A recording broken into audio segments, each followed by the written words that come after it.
Ladies and gentlemen, welcome to Conversations with Modern Stoicism. Actually, you know what? I have a guy to do this. Hold on a second. Ladies and gentlemen, please welcome Phil Yanov. Oh, wait, you want to applaud, so here you go. It's as easy as all that. Welcome. I'm so glad you're here. We have got a good crowd already, and of course, people still keep joining us as we go along. And I'm glad this all worked. How many of you, well, let's ask a few questions. Let's get you started. Because remember, this is really about all of us getting connected to each other. So first off, let's ask you this question: where in the world you are? And I see some people have already got this in this. So, and you're doing this exactly right. Stick it down inside the chat. Tell us where you are. You don't need an address or any personal information. We're just kind of curious about, I just love for people to see that folks are from all over the world in this thing. And as you're jumping in, boom, boom, boom, boom. I mean, just look at these come. We're already at 100 folks. This will continue to grow. Lots of UK and Switzerland and France and Bogota, Colombia, Memphis, Tennessee, Oklahoma City, Italy, Germany. Good grief, Portugal, DC. I know I'm not saying them all. By the way, we always appreciate you being a good citizen in the chat. Thank you for typing stuff in there. Couple notes on that, I guess. Answer questions, be helpful and supportive to the speakers. Try not to start some other conversation, trying to help us do what we're doing here. If you've got a question for me, then just ask me that question. That's great. But you know, what we're not trying to do is start something inside the chat. Our conversations are for the breakout rooms primarily. And the idea of that is we get to see people face to face and do that. Let me tell you what we're going to do today. First off, this event is scheduled for 90 minutes. You should see that in the Zoom call. So I never tell you what time we're going to start because I have no idea what time zone you are in. But the whole thing's scheduled about 90 minutes. There's a little opportunity for overtime at the end, but we will definitely be done in 2 hours. But if you said, Phil, you said 90 minutes, I'm here for 90 minutes, we were going to get the whole program run in that time. And what are we going to do? We're doing what we're doing right now. We're doing introductions. That's you, me, kind of let you know what this event is about. Get people on the call. Then we'll do a presentation, and we have Massimo Pigliucci here today, which is awesome. We'll do some Q&A, a short Q&A with him where you type questions into the chat. I feed those to him. Then I'm going to teach you about how we do breakout rooms. We're going to go do breakout rooms. We'll do those in groups, small groups. I don't know what that'll be, probably in that 5 space. I don't know. We'll figure that out after a bit. We'll send you in with a questions that Massimo has given us. Then we'll bring you back out. We'll talk about that. Those we do kind of live, a little bit of report out from the room. We'll do it a second time. Again, a chance to meet people, come back, do that again. Then a little bit of follow-up conversation with Massimo. We'll be done, like I said, in an hour and a half. And then we let you go. And then anybody who decides that they would like to hang on for a little bit, they've got some additional questions, but there's kind of an informal session that we do after that. Like I said, we'll be done at the end of that. Oof.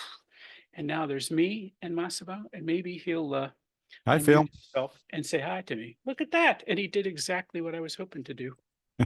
Massimo, all right, here's the deal. I know that you're in the United States today, but you haven't been for a long time. You've been all over the place. Talk to us about what that trip was about. I know that, you know what, by the way, can I tell you a quick story? Is that sure. I have just recently, you don't know this, but inside our WhatsApp group, we have a book reading group, and we're about to begin your How to Be a Stoic book. So nice. I went back, of course, I'd read that some time ago, and I went back and re-listened to the first chapter on Audible, because I have, you know, when I like a book, I have a hard copy, I have my Kindle copy, and I have an Audible copy, and that way I can do it all the way together, right? Anyway, I went back and listened, and that's where, you know, I talk about your early beginnings and talked about being born in Rome and all of this stuff about you. And it's kind of, I just loved hearing your story all over again. But tell us why you were in Rome this time. Was it just family, or was it something else going on? No, believe it or not, it was work. I mean, yes, I did also see family, but this whole year, since I guess since December of last year, really late December last year, my wife and I have been on sabbatical. from the City University of New York, which is one of those nice things about academia. Every 7 years, you get to do something completely different, and they still pay you 80% of your salary, which is a pretty good deal. So one of the things, the major thing that I've been doing is working on 2 new books. And since both books have to do with Hellenistic practical philosophy, I also took the opportunity to do some travel and visit sites that were pertinent to the books. And so we spent 2 months in Rome, 1 in Athens. You can see behind me, that's the Acropolis at night. We were very nearby, and it was a great experience. And then we spent also a month in Western Turkey, which of course at 2000 years ago was Greece. And so a lot of the major sites are actually there. It was a incredible experience, but frankly, we're happy to be back in Brooklyn. That's great. You know what? I don't believe anybody's picture of the Acropolis that doesn't show scaffolding. I know, right? It's always got stuff in front of it. Yes, it's a never-ending construction site. Yes. Yeah. It's been years since I've been, but every time I see pictures, like it's got to have scaffolding, or you faked it. I don't know what's going on. It's just crazy. But what a wonderful place. It took me some time to get an angle where you couldn't see any scaffolding. Actually. Yeah, but I'll bet. It's difficult. That was fantastic. Okay, and so in Turkey, and a map kind of eludes me. I've been to Istanbul, but you were where? On the western side, on the western coast, which does include Istanbul, although we didn't stop there this time. I've been there before. It's a wonderful city, but there is much less to be seen in terms of Greco-Roman stuff. So we started out in the northwest, Troy. I'd never been to Troy before, and it was a great experience. The people have told me, "Oh, be prepared, you're going to be disappointed. There's not much there." It's like, I don't know what they're talking about. There is a lot there to see. And it's actually very well organized. It's been, they've done a lot of work in reconstruction recently. So we started there, and then we just made our way back our way down again along the western coast of Turkey. We visited some of the major sites, including Hierapolis, which is where Epictetus was born, Ephesus. And a number of them. We did 19 sites in about 22 days. Ephesus, Kushadasi, all around and through there, right? Yeah, that's just fantastic. I'm going to tell you, Massimo. I mean, I know I've had several conversations with you about how you're doing and what you're doing and all the rest. After the great conflagration, I want to come back as you, okay? So fire. I want this part, because I just think you're just doing such incredible stuff, and I'm disappointed that you and I have not been in the same room yet. We've been in lots of Zoom rooms together, but we've not been in the same room yet. But I hope to join you on one of these trips, either something you're doing with Rob or join you over in Rome. But fate permitting. Yeah, fate permitting, I'm going to end up there one time. But wonderful. Hey, Massimo, I would like to introduce you to this crowd and let you do your presentation. Did you tell? I'm asking you this question because that's how I do next. Well, actually, you're co-host. You can do whatever you want to do. I say, if you're going to share slides, share slides. But as a co-host, you can do whatever you want to do. Will you have slides, by the way? No, I'm not going to have slides. This is going to be fairly informal. Okay, super. I am so looking forward to this. All right, I'm going to read your introduction because there's so much goodness here that I don't want to miss any bit of it. So I apologize. I'm not a great reader, but I am a good talker, I think. But I'm going to read this for Massimo. Ladies and gentlemen, please help me with this. Ladies and gentlemen, Massimo Pigliucci is an author, blogger, podcaster, and the KD Irani Professor of Philosophy at the City College of New York. His academic work focuses on evolutionary biology, philosophy of science, pseudoscience, and practical philosophy. Massimo is a prolific writer who publishes regular columns in Skeptical Inquirer and Philosophy Now magazines. He also curates the popular Figs in Winter newsletter for the School of New Stoicism. Massimo is the author of several books, including The Quest for Character, What the Story of Socrates and Alcibiades Teaches About Our Search for Good Leaders, Think Like a Stoic, Ancient Wisdom for Today's World, and How to Be a Stoic, Using Ancient Philosophy to Live a Modern Life. His books provide insightful and practical wisdom for living and how to live a meaningful life inspired by the ancient philosophies, like our very own Stoicism. Known for his accessible writing style, Massimo brings ancient wisdom to modern audiences through his books, columns, newsletters, and more. He shares practical lessons on character, ethics, resilience, and happiness that remain timely and relevant today. And also, if I might put a little connection of how we got together, Massimo and I are both members of the Modern Stoicism Advisory Board or Steering Committee or whatever that's called. But we're one of those folks that are out there kind of help doing things for Stoicism. Ladies and gentlemen, please help me welcome Massimo Pigliucci. And you can do that like this. You can do it like this. Let me turn my lights on. However, I'll just play a little applause so we get that in there. Nice, thank you. All right, thanks, Bill. So what I thought we would do today, since this is a fairly practically oriented session that we're going to have, we're going to talk about how to put into practice Epictetus's 3 disciplines. So I'm going to give a sort of a little bit of a recap, especially for people who might not have them at the top of their fingers, and what the 3 disciplines are, and then I'm going to go through one example each for the 3 disciplines of exercises, practical exercises that the people can do. So there are different ways to introduce Stoicism as a practical philosophy. Very often it is introduced by way of the classical 4 cardinal virtues, right? Wisdom, courage, justice, and temperance. And that's fine. That's a good way to think about Stoicism. You can use the 4 virtues as kind of a moral compass. You ask yourself every time you're about to do something, is this wise, courageous, just, and temperate? If the answers are yes, you do it. If the answers are no, you don't do it. That comes from early Stoicism, from the very early people in Athens, Zeno, Cleanthes, Chrysippus. In fact, it precedes, the 4 cardinal virtues precede Stoicism. They're mentioned the first time in Plato's Republic, and they're probably older than that. But then later on, during the so-called late Stoa, the Roman Stoa of the 2nd century of the current era, Epictetus does something interesting. Although he's often characterized as a classic Stoic going back to the philosophy of Chrysippus, he also did introduce a couple of 2 or 3 major innovations, one of which has to do with the 3 disciplines. This is, I think, the best discussion of the 3 disciplines that I've found so far is in Pierre Hadot's classic book, The Inner Citadel, which is supposed to be mostly about Marcus Aurelius' Meditations, but in fact, half of the book is about Epictetus, because Epictetus is the major influence on Marcus. So the 3 disciplines, which I think are very nice, very interesting, and very practical way to think about Stoicism, are the discipline of desire and aversion, the discipline of action, and the discipline of assent. So we need to talk briefly about what these terms mean, because there's quite a bit of confusion.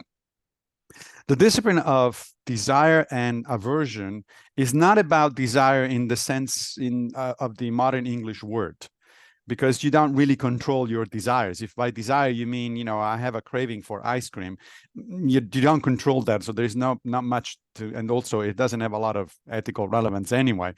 So that's not what Epictetus is talking about. I think a better translation in modern terminology, in modern terms, would be something like the discipline of values and disvalues. Basically, Epictetus is telling us that we shouldn't be just going for the ride and value or disvalue whatever society at large says it's good or bad. We should revise our objectives. We should revise our priorities. So instead of valuing things like wealth and fame and reputation and stuff like that, which is what society at large tells us is actually valuable.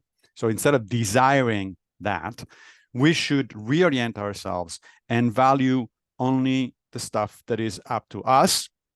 And that stuff is essentially, it boils down to our judgments. So the only thing that we should be valuing is good judgment, because everything else follows from good judgment. If you have good judgment, then you make good decisions, you start, in good actions, and so on and so forth. And the only thing that we should disvalue or be averse to is bad judgments. Okay? So that's what the discipline of desire and aversion is, or value and disvalue. The second discipline is called of action. It has to do with how we actually behave in the world at large, both toward ourselves and toward, most importantly, toward other people. So what kind of actions are, as the Stoics will call it, appropriate? The Stoic goal is to always act appropriately. Kate konta is the word in Greek for, right actions, for appropriate actions. So we should always be mindful, basically, and ask ourselves, well, is this action proper or improper? Well, according to what criteria?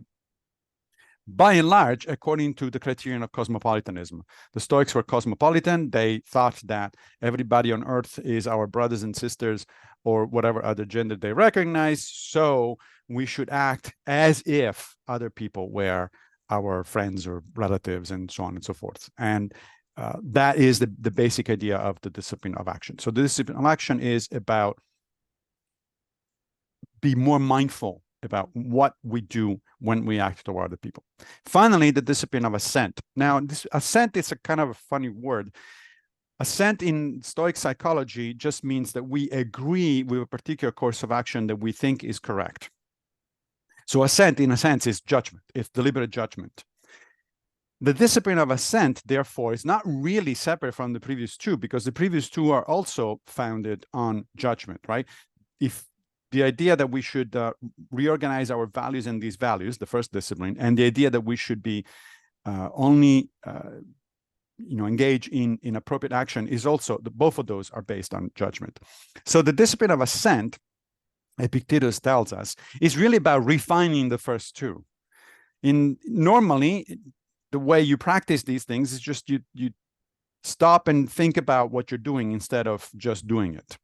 But Epictetus says, sometimes you don't have the luxury to stop and think about stuff. And so you want eventually to get these ideas so embedded in yourself, so second nature, that you do it even, as he says, when you're tired or when you're sick or when you're drunk. Think of it this way. The discipline of assent is about sort of automating our ethical judgments in a way similar to what happens when you learn how to drive a car. Initially, when you drive a car, you have to pay attention to everything. If you've never driven a car before, if you're learning for the first time, you have to pay attention to everything. Where is the brake, and where is the shifting gears and the steering wheels and the people in the street and the signs and all that sort of stuff. And it's very stressful because you don't have often a lot of time to think about this stuff. So you can make a mistake. You can even if you're try your best, you can actually act too late and that sort of stuff. But the more time you spend actually driving, the more this becomes a automated task. Your mind shifts it from conscious deliberation to automatic reaction. And you basically drive with no problem. You don't even know that you're paying attention to all these things simultaneously. That's pretty much what Epictetus says the discipline of assent, which he tells us is the most difficult one, is about. It's about automating our judgments so that we never make a mistake, or at least we minimize the chances of making a mistake, even though we might find ourselves to have to arrive at judgments under non-ideal conditions, such as when you're sick or tired, etc. Okay, so that's the basic idea. In the next few minutes, I'm going to try to give you a taste of what it actually means to practice these three disciplines. My friend Greg Lopez and I, a few years ago, have written a book called A Handbook for New Stoics, which contains 52 exercises, one per week for a whole year. If you want to be a practicing Stoic, obviously, you don't have to do all 52 exercises. We actually provide a cheat sheet at the beginning of the book with the most important ones. But if you wanted to, you could go on and use that material for an entire year. And the book is organized along the three disciplines of Epictetus. So there's a cluster of exercises for the discipline of desire and aversion, one for the discipline of action, and one for the discipline of assent. I picked just one exercise for each one of the three disciplines, and I'm going to introduce them briefly. So the way I'm going to do this is I'm going to give you a quote from one of the ancient Stoics from which we've called the exercise, and then I'm going to tell you very briefly how to actually do the exercise. The first one is pertinent to the discipline of desire and aversion, and what it's about the famous dichotomy of control.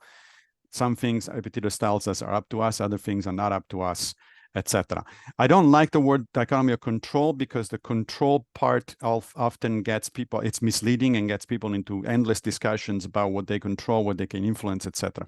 And in fact, Epictetus doesn't use that word. He says what is up to us and not up to us. Where is it that the buck stops with me because I made the decision, as opposed to the buck stopping with somebody else because somebody else has made the decision? So here's Epictetus, in fact, from the Enchiridion, from the very beginning of the handbook. Of all existing things, some are in our power, others are not in our power. In our power are thought, impulse, will to get, and will to avoid, and in a word, everything which is our own doing. Things not in our power include the body, property, reputation, office, and in a word, everything which is not our own doing. We don't have the time to get into details of those specific words that Epictetus uses, but if you want to bring them up in the Q&A, feel free and we'll talk about them. But basically, Epictetus is telling us there is only one thing at the bottom that is up to us, our judgments. The outcomes of our actions are not up to us because they depend, at least in part, on external circumstances. Now, how do you practice that notion? Well, one way to do it is a number of ways to do it, but one way to do it is whenever you're about to make a decision and you're facing a difficult circumstance, you can, if you have the time, you can do this in writing, otherwise in your mind. Imagine drawing a table with simply two columns. The column to the left says up to me. The columns to the right says not up to me. And then you start listing as many entries as possible under each one of those two columns. And what you're going to do is the column to the right, things that are not up to me, you keep telling yourself those things are not up to me. Therefore, I need to accept these outcomes, no matter what they are, because they are not up to me. And then you need to focus your attention on the first column, the one that is up to you, because that's where your agency lies. Let me give you a brief example. Suppose that you are scheduled for a job interview. What kinds of things are up to you or not up to you? Up to me, the intent to show up on time for the meeting, for the interview. Not up to me, actually showing up on time, because there could be traffic, the subways might not work, the roads might be obstructed, etc. Up to me, valuing the opinion of the people that have helped me to prepare for the interview. Not up to me, actually changing or altering the opinions of those people. The first thing is up to me, the second one is not. Up to me, the wish to do well in the interview. Not up to me, actually doing well during the interview. Up to me, the desire to get, to further my career by getting this new job. Not up to me, actually getting the job, because again, that's not my ultimate decision. That gives you some idea of how this thing works, right? The second discipline is the discipline of action. It has to do with how we act toward other people and ourselves, and it is discussed in the book at exercise number 29. If anybody actually has the book, this is based on a couple of quotes, one from Seneca, one from Epictetus. They're both about journaling. The notion of taking your time before you go to bed and analyze your day and sort of writing down things that went well, things that did not go well, and sort of in a non-emotional, analytical way to learn from your experiences and prepare for new experiences. I'm not going to read you the Seneca quote because it's too long. We don't have that much time. But if you're curious, it's found in On Anger 336. And Epictetus also says something like that in the Discourses 310.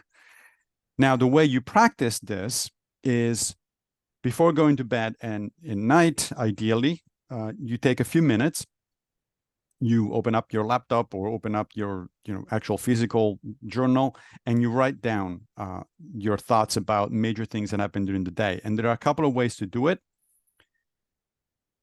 One that is inspired by Seneca and the other one by Epictetus. I prefer the Epictetus version. Basically, it's the way you can structure your journal is by using 3 questions that Epictetus says you should always ask yourself. Number 1, what did you do wrong today? Number 2, what did you do right today? Number 3, what should you work on in the future? The first one, what did you do wrong, is not so that you can, self-flagellate and indulge in regret and stuff like that, but because you want to learn from your experiences. The second one, what did you do right, is because you also want to learn from your positive experiences, not only the negative ones. We tend to think that we only learn from the negative experiences, but we don't. The negative, we want to learn how to get away from, but the positives are the kind of stuff that you actually want to reinforce. So you learn from that as well. The third question you pose yourself is, what should you work on in the future? Because your analysis probably brought up certain things where you didn't do very well. Let's say you had an argument with a coworker and you overreacted, or you got angry, or something like that. By paying attention to this and making a mental note and say, next time this is going to be a better way to react to a similar situation, you're going to be better prepared the next time that something like that happens. And it will happen, because our lives, tend to present us with very similar situations over and over and over. You always go to work, you always come back home to your family, you always see your friends, and so on and so forth. And then finally, the discipline, let me give you a little taste of the discipline of assent. If you have the book, that's from week 39 of the exercises. That's also based on a lengthy quote from Seneca, which I'm not going to give you, therefore I'm not going to read it. But if you're curious, is in letter 71 to Lucilius, sections 30 to 33. And the idea there is the exercise is based on the notion of keeping some basic Stoic concepts always in hand. Remember, Epictetus says you want to get to the point where you automated your good judgments, right? So one way to do this is to have a series of little reminders, of post-it in your either physical post-it or in your mind, a few mantras, if you like, that you repeat it to yourself. You go back to over and over so that you begin to internalize them. And each one of us can do this differently. You read the Stoics and you find a short quote, a short idea that you can either take literally as it is or rephrase in your mind, and then that becomes one of your little mantras. For instance, the obvious one I already gave you a few minutes ago: some things are up to me, other things are not up to me. Right? I repeat that to myself several times a day, and in that, every time that I find myself in a situation where I have to make difficult decisions, the first thing now that comes to my mind is, what here is up to me? And that helps me immediately, focus on where my agency is maximized, when I can actually get things done. There is a number of other quotes or short passages from the Stoics that you can remember. For instance, we used one with Phil in the introduction: fate permitting. What does fate permitting mean? It's sometimes referred to as the Stoic reserve clause. That is, you're committing to do something unless you're going to be, events are going to unfold in a way that you will not be able to do it. So, for instance, you can say to your friend, I'll see you tomorrow morning for breakfast, fate permitting, meaning that, in the meantime, if you break a leg when you get out of the house and you have to go to the hospital, then you'll have to skip the breakfast with your friend. Fate is one word you can use. If you don't like fate, you can say if fortune allows, if Zeus permits, whatever works for you. If the web of cause and effect allows it, that sort of stuff. Whatever works for you. It doesn't matter which word you use, so long as it actually prompts you to think in a certain way. Right. So the idea here is that the exercise consists in coming up with a series of these reminders, at least like 5, 6, 7. The more, the better. And then you look at that list and you try to focus on a number of these reminders and make them into an automated way of thinking, so that your mind doesn't have even to look up at the list. You immediately know that's how I should be reacting in this particular situation. Okay, Phil, I think I'm pretty much out of time, so I'm going to stop here. Yikes, that's a lot of stuff. That's awesome. Sorry. No, it's great. So listen, I did a thing. So I want you to respond to this first, because I was like, okay, people are going to want a way to remember what he said. So I created a quick little list, because you said these are 3 exercises out of the book, and I just stuck these in. I'm sticking them inside the chat. And so the first exercise was kind of a what's up to me, what's not up to me, make a list of both, and then figure out how to move things if they can be moved. That's part of it. The journal, I just listed the 3 questions of Epictetus, pulled that right out of your book as well. And then this last one you said was the assent. I mean, I'm going to point all this out because I know that we're going to send people into breakout rooms with this. Massimo, people I mean, they're always, this is a thing that comes up in the WhatsApp group a lot, but people are like, well, how do I get good at this? And, what do I do? And I think these are three fantastic exercises. Here's my question to you. How long do you think this takes? And I don't mean in a day, but, if someone asked me, Phil, like, what does it take? I said, you know what? It's probably if you're really working at it, I think you can see real change in a couple of years, maybe 3, something like that. But I mean, this whole thing of, you're trying to get us to internalize things. I think that's exactly right. But that takes practice and dedication and some hours to it. And by the way, a willingness to fail at it a few times and say, Mhm. you know what, I'll get this fixed. But what did, if people must ask you all the time, you've had a chance to teach lots of people. What do you think? What does it take for me to get this done? Yeah, that's an excellent question. And I think the answer can go along the spectrum. I mean, this is a lifetime practice. It never stops, right? And That's right. since very few of us become sages at the end of our life, this means that you're going to be failing also, for years. It also depends on how dedicated you are, right? So think of it as going to the gym. If you start going to the gym and you do that only once a month, you're not going to see a lot of progress. If you go that 7 times a week, then you see a lot of progress. You see some progress almost immediately. So it depends on how committed you are, and that's why Seneca says at some point, it's like, don't do these things in your spare time. This should be the major thing you Right. do in your life. Right, right. It's like, It's this is not your not spare time, it's your time. it's your Right. time. Yeah. Now, that said, I mean, I wish we had quantitative data. We have some data from as you know, from Tim LeBon and his research every year, every time the Modern Stoicism does the Stoic Week stuff. So there are some data that show that people see an immediate effect, like Sure. Within a days, week. right, Yeah. within a week. In my own case, in my own experience, I have to say, it took a few weeks before some of my friends and family started saying, "Hey, what are you doing? Are you doing something different?" Which is a good way to have because you can feel good about it and you can fool yourself. But when somebody else says, "Wait a minute, there's something going on here. What's going on?" I got significantly better, I think, especially at the what Epictetus calls the fundamental rule: what is up to us and what is not up to us. I got significantly better within a couple of months. I noticed that anytime that I encounter a potential setback or a difficult situation, that immediately came up to mind, and I made and I discovered that I was making already the list before I realized it. That said, it has been a good number of years now, and sometimes I slip up, so it's a continuum. Yeah.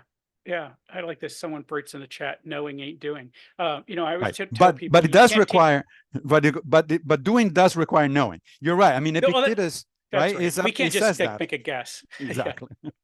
Yeah, no, I'm completely with you on that. And I think, I always say to people, you can't teach a kid to ride a bike at a seminar. And it's the same kind of thing, right? You cannot change your life with only reading. You've got to practice, and you have to do that analysis. Like when you're talking about writing down these questions from Epictetus, it's like, what did I do wrong? It's like, man, you know what? I got kind of upset at that cat in traffic today, and I made a decision to scream before I gave myself the moment to like kind of hang back from that, right? So I did not say, oh, wait a second, I'm judging that dude, but I have no idea what's going on in his head. And why do I care? Why it does nothing to my virtue whether this cat cuts me off or not. I'll just let it go. Yep. I always feel like Example. traffic, by the way, is the great place to practice stoicism. I don't know if Absolutely. anybody else feels that way, but Yeah. I got to Or go get my Thanksgiving kids. dinner. Well, yeah, listen. Here's the unsaid part of this: Thanksgiving dinner with crazy family members. That's what you Right. really were trying to say. People with Yes. ideas that are completely different than Or yours. Twitter. Um, When I was on Twitter, it was a daily exercise in Stoic, self-control. yeah, and I get that. So I'm going to ask one more thing on that bit, and then we're going to start putting them into teaching them about breakout rooms. But and I think this is a thing I learned from you because the way you brought Epictetus such to the fore for me, right? I mean, and it's like, it's like everybody you run into is either someone to encourage you and to pull you forward, or they're just someone to wrestle with so that you can get better at your craft. You can get better at being a practical person, right? And I've always felt like you were one of those, even though I know that you have since decided that Twitter's not going to be part of your menu, not part of your diet, but you were pretty good and continue, I think, in other ways to be pretty good at wrestling with knuckleheads. I mean, just with people Thank you. who've got, yeah, you, I've always felt like in Stoicism, you represent a certain, the pugnacity that we see in Epictetus, right? Is that idea is that sometimes it's a chance for us to say, look, I'm going to experiment with what it means to be a good human being. And that might be engaging someone who has crazy ideas about this. Correct. Would you care to riff on that for a second? Sure. I think that, sometimes people do get into this thing, oh, but I don't have the time to do this.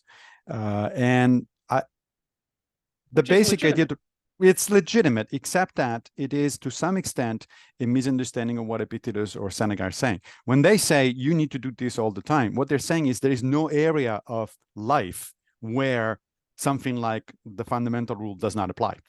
Everything you do, from the minor decisions, the least consequential decision to the big ones, in all cases, there's no situation under which asking yourself the question, what here is up to me and what is not up to me, it's actually not pertinent.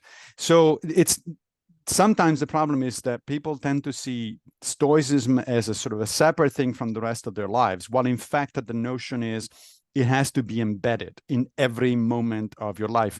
That's what makes exercise regularly more doable. It's not, we tend to think of the analogy with exercise is very good, and the Stoics themselves did it, but sometimes it's misleading because we tend to think of exercise as, oh, I need to make the time to go to the gym, and I don't have the time to go to the gym, several hours every day. Right. But if by exercise you mean I need to get off my butt every hour, I need to go for a walk every day, I need to move as much as possible, even though I'm in my office, then that's a different thing. That means you're doing exercise all the time. And in truth, right, I am living all the time. And so since I am trying to Right. be practical in this moment, every moment is an opportunity, right? I mean, I love that. And I love, what I've learned from you and what I've learned from these great teachers is that bit is I can change the way I think. I can change the way I interact with the world. And I'm here for the practical element of this, right? I am here because, yes, I want to be a good human being. But, and a part of that is for me to figure out how to deal with my own internal fantasies, right? The fantasy right. of those ideas, those things that come forward that I want to take action on that are not good for me. They don't mean I'm not acting with wisdom. I'm not acting with virtue.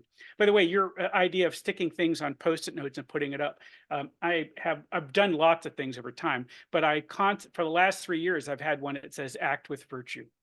Just yes. Act with virtue. Is this virtuous in this moment? Am I doing the right thing? And my judgment about that may be incorrect because I'm not sophisticated enough to figure that out, but I'm working towards that. I'm working towards arete, right? That's where I'm headed. Yeah, one of the exercises that we have in the book with Craig is precisely based on the notion of asking yourself the question, how can I be virtuous right here, right now? Exactly. I mean, and by the way, you string enough of those together and you've got a life filled with virtue and wisdom, right? Yep. Yeah, I love that a Ideally. lot. All right. Applause for our pal Massimo Pigliucci. What a great thing to bring all this to us. This is, you can do this, you can put chats in it, you can put it in there you go. I see it in the chat.